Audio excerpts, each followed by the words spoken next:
Side खबरों के लिए सब्सक्राइब करें फ्लेम मीडिया और उसके बाद बेल आइकन को प्रेस करें ताकि सबसे पहले आपको मिले एक्सक्लूसिव खबरें।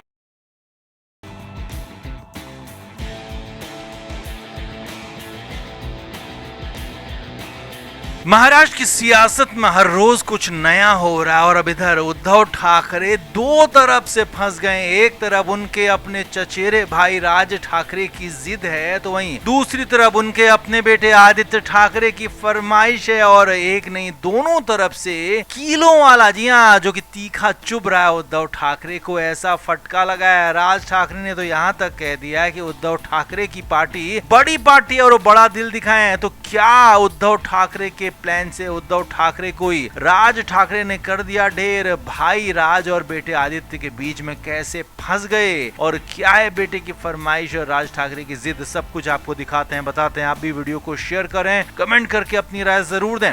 तो महाराष्ट्र की सियासत में जब से उद्धव ठाकरे और राज ठाकरे एक साथ आने की बातें हो रही हैं, चर्चाएं हो रही हैं, तब से ही लगातार कहा जा रहा है कि ये दोनों एक साथ कैसे रहेंगे। एक म्यान में दो तलवारें टिकना बेहद मुश्किल है। अब ऐसे में राज ठाकरे की कोशिश है कि कैसे भी वो खुद की पार्टी को भी रिवाइव करें, क्योंकि महाराष्ट्र में राज ठाकरे की पार्टी फिलहाल कहीं नहीं नजर आ रही थी या कहें कि उनका अस्तित्व ही खत्म नजर आ रहा था। लेकिन इधर उद्धव ठाकरे के साथ मिलने के बाद राज ठाकरे के भी हौसले बुलंद हैं और वहीं दूसरी तरफ उद्धव ठाकरे के बेटे आदित्य ठाकरे की भी नई नई फरमाइशें यहाँ पर जुड़ने लगी हैं। आप बात करते हैं पहले राज ठाकरे की। तो खबर यह है कि राज ठाकरे जिद पर अड़ गए हैं कि उन्हें मुंबई में जो उनके होम ग्राउंड वाले जो उनके कोर एरियाज हैं, जो उनके मजबूत इलाके हैं, चाहे वो माहिम हो, दादर हो, वर्ली हो, तो वहां पर राज ठाकरे सारी की सारी सीटें खुद चाहते हैं। जी हाँ, गठबंधन बीएमसी चुनाव को लेकर होने वाला है, इसकी बातें चल रही हैं, चर्चाएं चल रही हैं। और राज ठाकरे जो कि दोनों ही पार्टियां यानी कि शिवसेना, यूबीटी और एमएनएस के मजबूत गढ़ हैं, दादर, वर्ली, माहिम जैसे इलाके, तो वहां पर राज ठाकरे चाहते हैं कि सारी की सारी सीटें उन्हें दे दी जाएं, क्योंकि उद्धव ठाकरे तो बाकी जगहों पर भी लड़ लेंगे, बाकी जगहों पर भी उनका संगठन है। तो ऐसे में उनको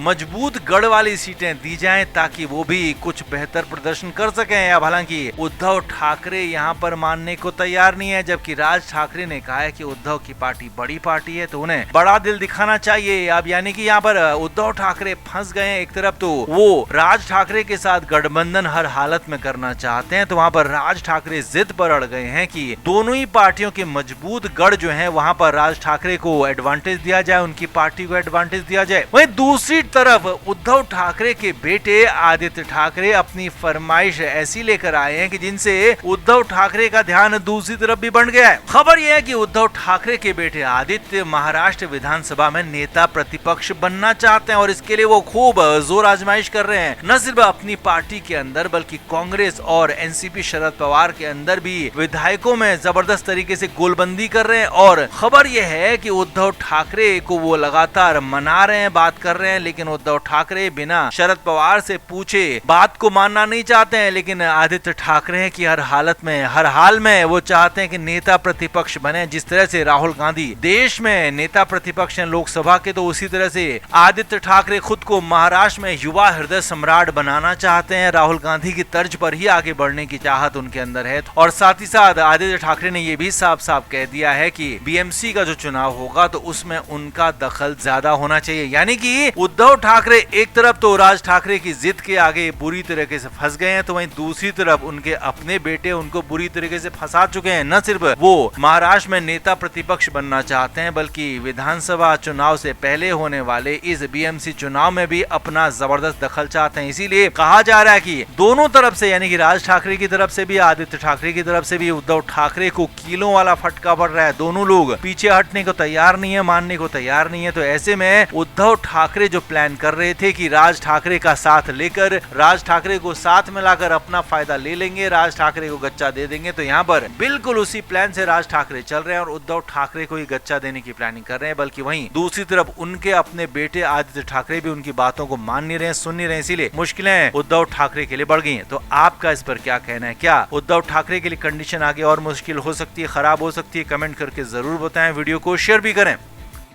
तो मुंबई के शिवाजी पार्क में जो हुआ वो बेहद बुरा था, बेहद गलत था, क्योंकि यहाँ पर 17 सितंबर को उद्धव ठाकरे की दिवंगत मां, बाल ठाकरे की पत्नी मीना ताई ठाकरे की प्रतिमा को किसी ने लाल ऑयल पेंट फेंक दिया। सुबह करीब 6:30 बजे ये खबर पता चली और उसके बाद खासा बवाल हुआ। खुद उद्धव ठाकरे और राज ठाकरे भी शिवाजी पार्क पहुंचे और यहाँ तक आरोप लगा दिया कि ये सियासी हो रहा है मामला और आरोप सीधे सीधे सत्ताधारी पार्टी पर लगाए गए। लेकिन जब इस मामले में आरोपी पकड़ा गया तो उसने कई खुलासे कर दिए। जी हाँ, आरोपी उपेंद्र पावस्कर यूबीटी यानी कि शिवसेना यूबीटी उद्धव ठाकरे की ही जो पार्टी है उसके ही कार्यकर्ता का चचेरा भाई है और यहाँ तक उसने आरोप लगा दिया था कि उसका चचेरा भाई उसे उकसा रहा था। अब सूत्रों के हवाले से बड़ी खबर यह है कि उद्धव ठाकरे के घर यानी कि मातोश्री में हुई मीटिंग में ये वाला मामला यानी कि उद्धव ठाकरे की मां की प्रतिमा पर जो लाल रंग फेंका गया उस पर खास से बवाल हो गया, विरोध हो गया। जी हाँ, खबर यह है सूत्रों के मुताबिक कि उद्धव ठाकरे इस पूरे के पूरे मामले को सियासी तौर पर माइलेज लेना चाहते थे, सियासी तौर पर इसे बड़ा मुद्दा बनाना चाहते थे, लेकिन पार्टी के कार्यकर्ताओं ने ऐसा करने से, ऐसा कहने से साफ साफ इनकार कर दिया, क्योंकि पार्टी के कार्यकर्ता अभी भी दिवंगत बाल ठाकरे को लेकर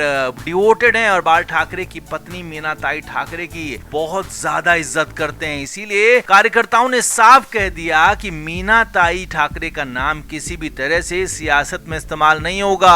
अब जिसने भी उनकी प्रतिमा पर लाल रंग डाला है उन्हें जरूर सजा मिलनी चाहिए, लेकिन हम इसका इस्तेमाल नहीं करेंगे। जी हाँ, ये बड़ा ऐलान कर दिया उद्धव ठाकरे के कार्यकर्ताओं ने। जबकि सूत्रों के मुताबिक खबर यह है कि उद्धव ठाकरे चाहते थे कि इसका सियासी इस्तेमाल किया जाए, आने वाले बीएमसी चुनाव में इसे मुद्दा बनाया जाए कि उनकी मां पर हमला किया गया, उनके मां को निशाना बनाया गया। लेकिन यहाँ पर खबरें तो यहाँ तक थी अंदर खाने कि उद्धव ठाकरे चाहते थे कि ऐसा कुछ सियासी माहौल बना दिया जाए, लेकिन यहाँ पर उनके कार्यकर्ताओं ने उन्हें खरी खोटी सुना दी कि मां के नाम का इस्तेमाल सियासत में ऐसे क्यों कर रहे हैं। हालांकि बाद में उद्धव ठाकरे चुपचाप सुनते रहे। शुरुआत में उन्होंने जरूर अपनी बात कही, लेकिन खबर यह है कि बाद में वो चुपचाप सुनते रहे, क्योंकि खबरें तो यहाँ तक भी आई थी कि उद्धव ठाकरे के कुछ करीबी लोग भी इसके पीछे हो सकते हैं इस पूरे इंसिडेंट में, क्योंकि यहाँ पर पूरा का पूरा मामला जब सामने आया, जो उपेंद्र पावस्कर गिरफ्तार हुआ उसने साफ कहा कि वो शिवसेना यूबीटी के कार्यकर्ता का ही भाई है और उसकी संपत्ति का विवाद चल रहा था। उद्धव ठाकरे, आदित्य ठाकरे उसमें दखल दे रहे थे और उपेंद्र पावस्कर को उकसाया गया था, ये भी आरोप यहाँ पर लगे थे। तो अब इस पूरे मामले में उद्धव ठाकरे पूरी तरह से घिर गए हैं, फंस गए हैं, क्योंकि वो चाहते जरूर थे कि अपनी मां की प्रतिमा पर जो लाल रंग डाला गया उस पर सियासत की जाए, उसे आगे सियासी रंग दिया जाए, लेकिन उनके ही कार्यकर्ताओं ने उन्हें आईना दिखा दिया कि वो आपकी मां है और मां के नाम का इस्तेमाल सियासी तौर पर बिल्कुल नहीं हो सकता है।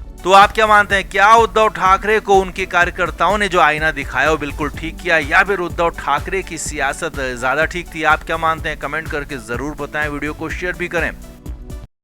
Flame media report.